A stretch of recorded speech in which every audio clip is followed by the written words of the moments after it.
Jorge del Castillo, expresidente del Consejo de Ministros, nos acompaña esta noche aquí en los estudios de 2023. Muy buenas noches, Jorge. Buenas noches. Ahora, la presidenta reaparece haciendo una exhortación a la unidad, ¿no? Yo quisiera preguntarle, ha sido una semana en la que hemos tomado conocimiento de este pedido de delegación de facultades en el Parlamento, se han anunciado una cantidad de medidas, se ha anunciado además una inversión importante por parte del Ministerio destinado a apoyar con punche contra la delincuencia, me parece que es, además del Plan Boluarte, pero tiene un nombre particular, 1.500 millones creo que son los que se ha anunciado se va a invertir con punche seguridad, es el nombre correcto. Pero al mismo tiempo hemos tomado conocimiento, por ejemplo, por parte de la Contraloría, que no se está cumpliendo con desarrollar estrategias ante la llegada del fenómeno del Niño. Hoy la presidenta apela a la fe, hoy la presidenta hace un llamado a la unidad, pero ¿cómo usted diagnosticaría lo que está ocurriendo en el país en este momento? ¿Cuál es su lectura de esta semana? ¿Hemos avanzado? ¿Hemos retrocedido? El MEF acaba de decir o confirmar lo que todos sospechábamos, que el crecimiento iba a ser apenas de 1.1%. Bueno, eso se sabía, ¿no? Mucha gente autorizada lo estaba diciendo así.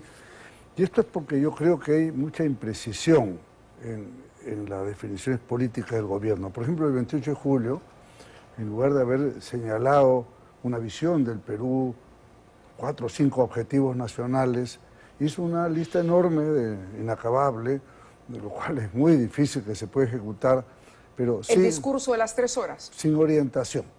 Ese discurso hubiera podido tener 30 minutos y hubiera sido bastante mejor. Entonces, si no hay esa definición, es muy difícil desarrollar políticas públicas, porque no tienes el objetivo, ¿no? Eso se llama hacer política idearia y de Estado, ¿no? Entonces, yo no descarto las buenas intenciones, ¿no? Seguridad, por ejemplo, ¿cómo analizaría lo que se ha propuesto? El plan que Alberto Taro lo ha denominado el Plan Boluarte. ¿Se puede hablar de un Plan Boluarte? No, eso es una guachafería, perdóneme usted. No vale la pena poner un nombre. Pero ha escuchado ¿Qué pasa si no funciona? Tendría que renunciar a la presidenta, ¿no es cierto? O sea, el señor Taro no ha medido las consecuencias de sus palabras. ¿Inexperiencia política? No, él la tiene, ha sido ministro de Humala, no se olvide. Pero hoy, por ejemplo, han intentado secuestrar al hijo de un congresista. Claro. Acabamos de ver las imágenes. Eso es un asunto que ya está sobrepasando. Fíjese, yo lo que pienso es lo siguiente. En el Perú existe mucha gente que conoce, especialmente de la policía, que conocen perfectamente esto.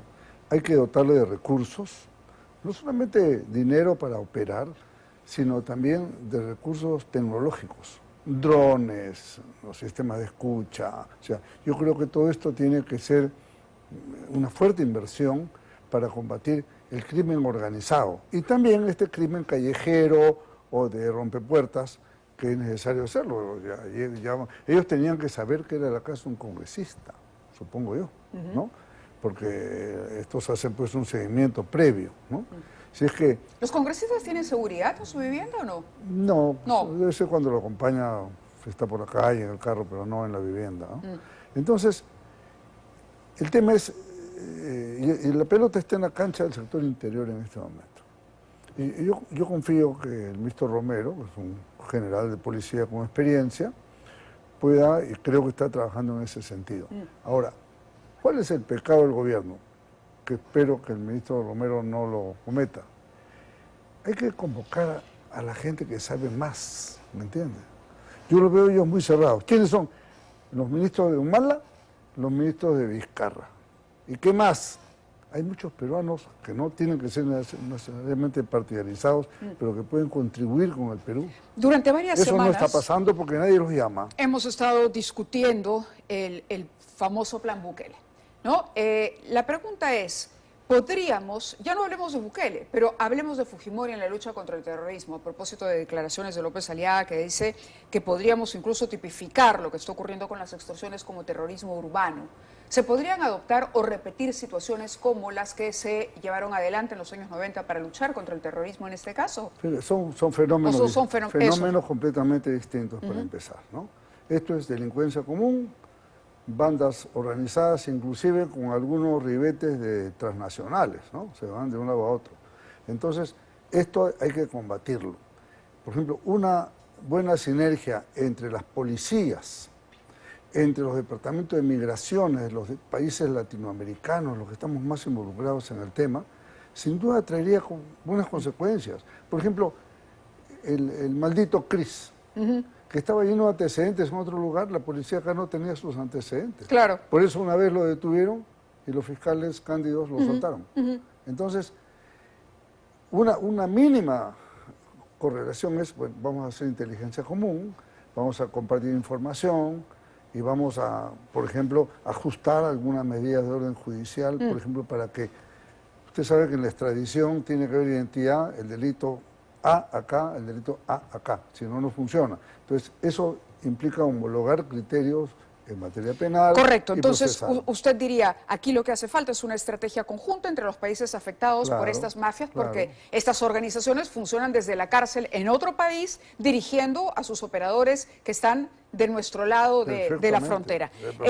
Por ahí hay una crítica válida. Villavicencio en Ecuador lo matan unos sicarios colombianos que posiblemente la orden venía desde México. Y las armas, según dicen algunos periodistas ecuatorianos, las armas vinieron del Perú.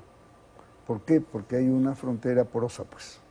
Entonces, el Ejecutivo no tiene visión, no convoca a los que más saben, está encerrado en una burbuja. ¿Qué pasa con la municipalidad? Pero déjeme decir lo siguiente. Por favor.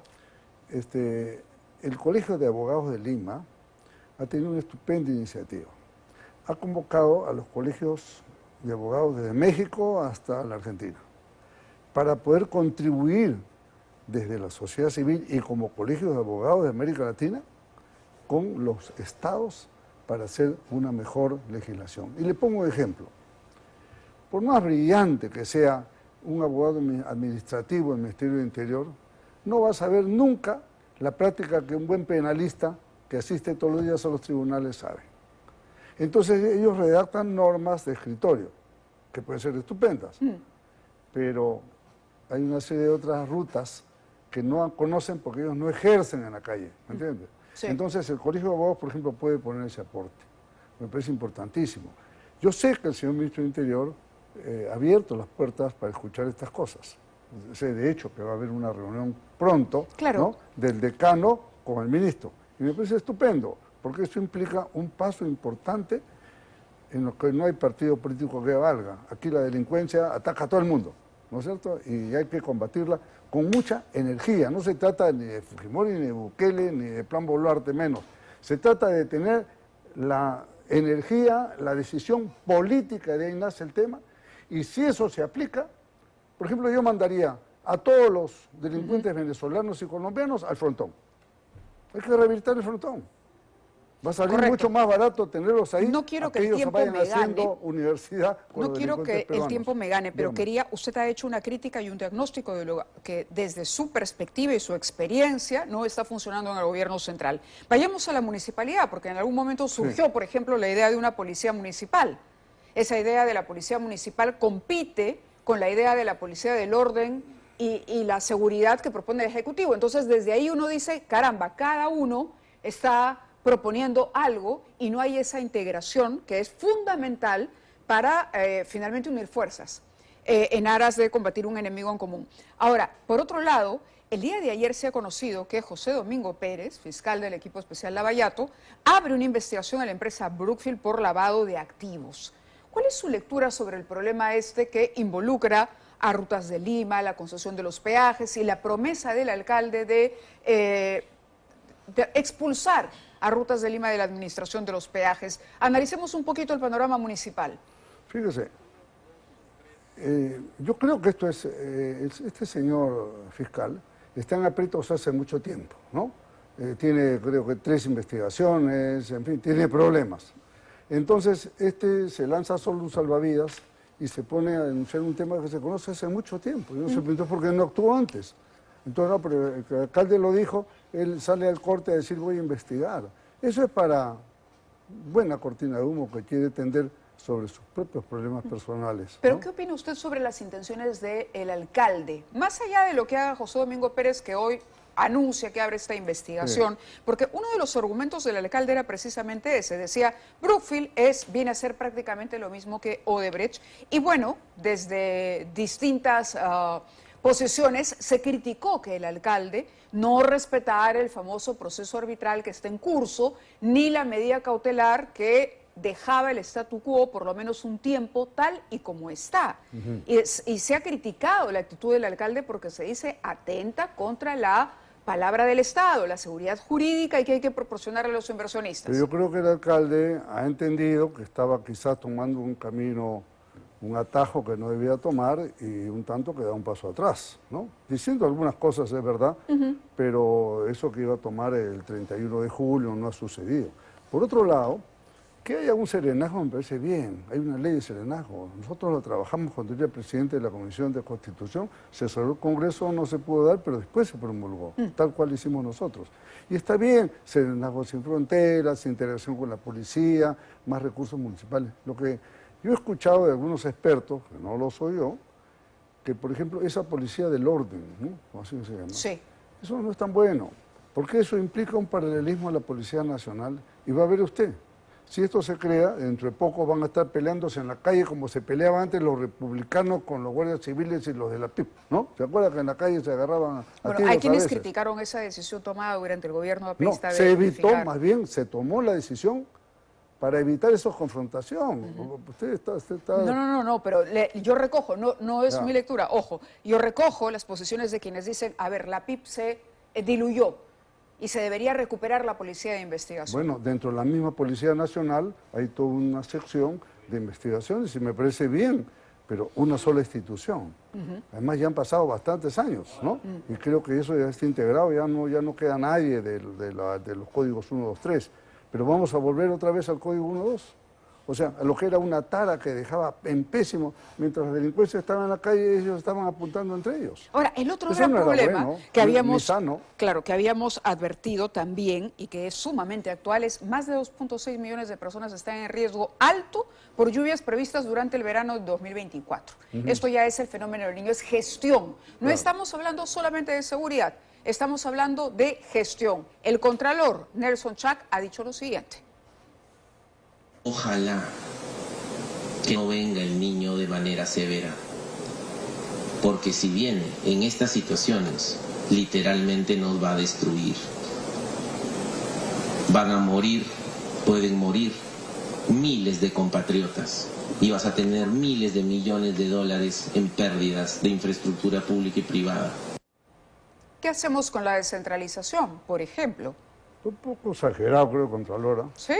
¿Miles de personas? ¿Usted Es lo se que ha imagina? dicho, es Bueno, lo que ha dicho. claro, 2.6 millones de él- personas. ¿Pueden morir 2.600.000 personas por el fenómeno del niño? No puede. Bueno, a ver, Me dice, parece que le se ha exagerado un poco. pero dice, se encuentran en es una riesgo realidad. muy alto. Bueno, pues por eso, pero- Podrían no morir, pero perder sus Bueno, casas, sí, claro, perder su eso sustento, es otra por cosa, es ejemplo, otra cosa. tener un impacto en sus vidas. Es decir, les cambiaría la vida e incrementarían este número de personas que está pasando a la Entonces, pobreza el momento, de manera acelerada. es el momento, por ejemplo, de hacer defensas ribereñas, de colmatar los ríos. Lo sabemos, Jorge, Claro, pero ¿por qué no se hacen? porque la Contraloría también tiene que ser no solamente decir, sino tiene que estar detrás de las autoridades que tienen que ver con esto. 6% de avance. No está la autoridad de reconstrucción con cambios. ¿Con qué cambios? El único cambio que yo he visto es que Bermejo se está tirando la plata de la autoridad Bueno, con cambios. se anunció otra autoridad para la infraestructura que hasta ahora no sabemos bien qué forma va a tener, pero el punto es que aquí hay un problema de gestión. Pero por eso, allí hay un punto importante en la nueva autoridad de la infraestructura. Si usted no coloca profesionales idóneos, eso fracasa. ¿Cómo va a fracasar la autoridad con cambios? Hay que buscar a los mejores, ¿por qué no? Están buscando el del partido, ¿no? Al camarada, eso no tiene sentido. Pero en eso está Congreso y Ejecutivo, ¿ah? Sí, no lo dudo. O sea, su- Congreso y Pero Ejecutivo. por supuesto que sí. Por eso, Y están mirando al día a día, cómo van las encuestas hoy, si subí, si me puedo quedar más tiempo en el Por eso- poder, por en el eso- Congreso si duramos al 2026 y la presidenta apelando a salvavidas como el famoso Plan Boluarte para tratar de alguna manera de elevar esta poca aprobación que tiene, pero no hay Fíjese. una visión país, creo que a nadie le conviene mirar al lado. no hay, pero permítame decir lo siguiente. Justo mañana yo tengo una entrevista con la congresista Chirinos que preside la Comisión de Defensa y Orden Interno, que yo presidí en mi tiempo. Entonces, a nosotros se nos quedó toda una serie de cosas pendientes. Por ejemplo, la ley contra la ciberdelincuencia. Está listita. El gobierno está pidiendo facultades para aprobar una ley así. Está lista, ¿no es cierto? Una ley para quitar las armas ilegales de la calle. Está lista. Entonces, a veces esas cosas las mandan al archivo y se olvidan. De acuerdo. Ella va a tener la gentileza de recibirme mañana, yo voy a ir con mis asesores y vamos a exponerle todo el menú que se quedó pendiente y que aparte de ello creo que también podemos dar una serie de otras ideas válidas. De acuerdo, yo le agradezco como siempre que haya estado con nosotros esta noche Encantado. y de verdad lo que se necesita de cara a lo que venimos escuchando y a las advertencias, pareciera que la clase política todavía cree que tenemos estos tiempos en los que la política y la economía no se ¿Me cruzaban. permite Por favor, una rectificación parlamentaria? por favor. Fíjese, cuando decimos clase política, los aventureros no son clase política. Pero están Los en los cargos improvisados, de poder. pero eso no es clase política, Bueno, eso serán politiqueros, bueno, serán politicastros. como sea, eso quienes no es hoy clase están política. sentados Clase en las política curules. es aquellas personas que tienen Entonces nivel no de tenemos Estado. clase política. Bueno, está diezmada, pues, por la no reelección, por las bellacadas de Vizcarra y una serie de otras cosas más. Correcto, Por pero supuesto tenemos que en el sí. Poder Ejecutivo y en el Poder Legislativo Tanto rajaron... aventureros. tanto- ¿Eso es lo que usted diría? a montones, sobran, ¿En los dos lados? sobran. Muy bien. ¿Qué cosas son los niños? ¿Qué son? ¿Le diría aventurero ¿Qué son? a Otárola? ¿Qué son? No, yo no ofendo menos a un primer ministro. ¿A Vicente Romero? ¿Ah? ¿A Alex No, Contreras? al revés, estoy elogiando la labor del ministro de Interior, que está convocando. Yo no digo eso. El gobierno en su conjunto le falta visión. Puede haber estupendas posiciones individuales, pero mientras no tengan el conjunto, una visión holística del tema, esto no camina. Muy bien. Jorge del Castillo, expresidente del Consejo de Ministros, estuvo esta noche con nosotros haciendo un diagnóstico bastante crudo, pero real, de lo que está pasando en nuestro país. Muchas gracias. Buenas noches. Gracias. Y nosotros cambiamos de tema para abordar otro caso que